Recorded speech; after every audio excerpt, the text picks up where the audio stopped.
Welcome back to I spicy delights. ഇന്നൊരു പരിപ്പ് കറിയുടെ റെസിപ്പിയാണ് കേട്ടോ.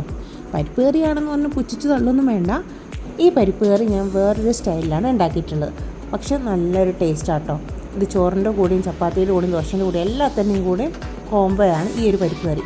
ഈ ഒരു പരിപ്പ് കറിയും ചോറും സൈഡിലൊരു ഓംലെറ്റും കൂടി ഉണ്ടെങ്കിൽ പിന്നെ കുശാലാണ്, പിന്നെ വേറെ ഒന്നും വേണമെന്നില്ല. അപ്പോൾ നമുക്ക് എന്തായാലും കണ്ടിട്ട് വരാം എങ്ങനെയാണ് ഈ ഒരു സ്പെഷ്യൽ പരിപ്പ് കറി തയ്യാറാക്കാമെന്ന്. കുക്കറിലേക്ക് 1 കപ്പ് പരിപ്പ് കഴുകി വൃത്തിയാക്കി വെച്ചത് ചേർത്ത് കൊടുക്കുന്നുണ്ട്. 1 ടീസ്പൂൺ വെളുത്തുള്ളി പേസ്റ്റ് ചേർത്ത് കൊടുക്കാം. സവാള, ഒരു വലിയ സവാളയാണ് എടുത്തിട്ടുള്ളത്. പച്ചമുളക് ഒരു 3 എണ്ണം, അതേപോലെ 2 വലിയ തക്കാളിയും കൂടി ഇതിലേക്ക് ചേർത്ത് കൊടുക്കുന്നുണ്ട്.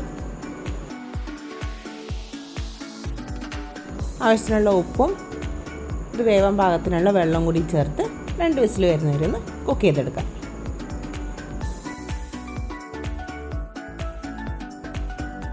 അപ്പം നമ്മുടെ കുക്കറിൽ വിസിലൊക്കെ പോയിട്ടുണ്ട്. ഇനി ഒന്ന് തുറന്ന് നോക്കാം. ഇതുപോലെ വെന്ത് കിട്ടണം കേട്ടോ.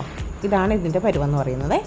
ഇനി നമുക്കൊരു പാനിലേക്ക് വെളിച്ചെണ്ണ ഒഴിച്ച് കൊടുക്കാം. വെളിച്ചെണ്ണ ഒന്ന് ചൂടായി വരുമ്പോൾ കടുകിട്ട് പൊട്ടിക്കാം. കടുകൊന്ന് പൊട്ടി വരുമ്പോൾ നമുക്ക് ഈ സമയത്ത് ജീരകം ചേർത്ത് കൊടുക്കുന്നുണ്ട് കേട്ടോ. നല്ല ജീരകമാണ്, അതൊരു 1/4 ടീസ്പൂണാണ് ചേർത്ത് കൊടുക്കുന്നത്. ജീരകത്തിൻ്റെ പൊടി ഉണ്ടെങ്കിൽ അത് ചേർത്താൽ മതി. അത് നമ്മൾ പൊടിയിട്ട് മൂപ്പിക്കില്ല, ആ സമയത്ത് ചേർത്താലും മതി. അപ്പോൾ ഞാൻ ജീരകത്തിൻ്റെ പൊടിയല്ല, അതുകൊണ്ടാണ് 1/4 ടീസ്പൂൺ ജീരകം ചേർത്ത് കൊടുക്കുന്നത്. പിന്നെ വറ്റമുളകും കറിവേപ്പിലയും കൂടി ചേർത്ത് കൊടുക്കാം. പിന്നെ ഇതിലേക്ക് നമ്മൾ ചേർത്ത് കൊടുക്കുന്ന പൊടികളാണ്, അതുകൊണ്ട് ഫ്ലെയിം ഓഫ് ചെയ്യാം. 1 ടീസ്പൂൺ മുളക് പൊടി, 1/2 ടീസ്പൂൺ മഞ്ഞൾപ്പൊടി, 1 ടേബിൾ സ്പൂൺ മല്ലിപ്പൊടിയും കൂടി ചേർത്ത് പച്ചമണം മാറുന്ന വരെ ഒന്ന് ഫ്രൈ ചെയ്തെടുക്കാം.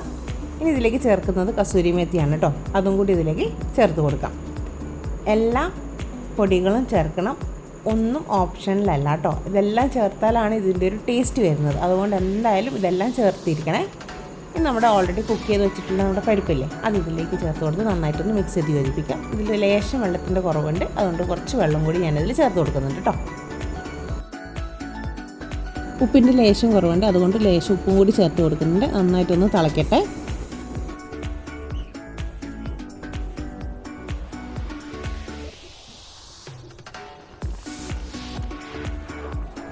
നന്നായിട്ട് തിളച്ചിട്ടുണ്ട്. ഇനി ഈ സമയത്ത് ചേർക്കുന്നത് നെയ്യാണ് കേട്ടോ. അത് 1 ടീസ്പൂൺ നെയ്യും കൂടി ഇതിൽ ചേർത്ത് കൊടുക്കാം. എന്നിട്ട് അതൊന്ന് മിക്സ് ചെയ്യാം.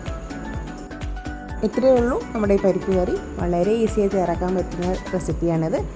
പിന്നെ ഇതിൽ ചേർത്തിരിക്കുന്ന എല്ലാ പൊടികളും അതുപോലെ കസൂരി മേത്തിയും ഒന്നും ഓപ്ഷനിലല്ല കേട്ടോ. എല്ലാം ചേർക്കണേ, എന്നാലാണ് ഇതിൻ്റെ ആ ഒരു പെർഫെക്റ്റ് ടേസ്റ്റ് കിട്ടുള്ളൂ. ഈ സ്പെഷ്യൽ പരിപ്പ് കറി ചോറിൻ്റെ കൂടെ ആയാലും ചപ്പാത്തിയുടെ കൂടെ ആയാലും നമ്മുടെ ദോശ, ഇഡ്ഡലി എന്തിൻ്റെ കൂടെ ആയാലും നല്ലൊരു പെർഫെക്റ്റ് കോംബോ ആണ് കേട്ടോ. പിന്നെ ചോറിൻ്റെ കൂടെ ആണെങ്കിൽ ചോറും പിന്നെ സൈഡിലൊരു ഓംലെറ്റും കൂടി ഉണ്ടെങ്കിൽ കുശാലാണ്, പിന്നെ വേറൊന്നും വേണമെന്നില്ല. അപ്പോൾ നല്ലൊരു അടിപൊളി ടേസ്റ്റാണിത്. എന്തായാലും ഇങ്ങനെയൊന്ന് പരിപ്പ് കറി ഒന്ന് വെച്ച് നോക്കുക.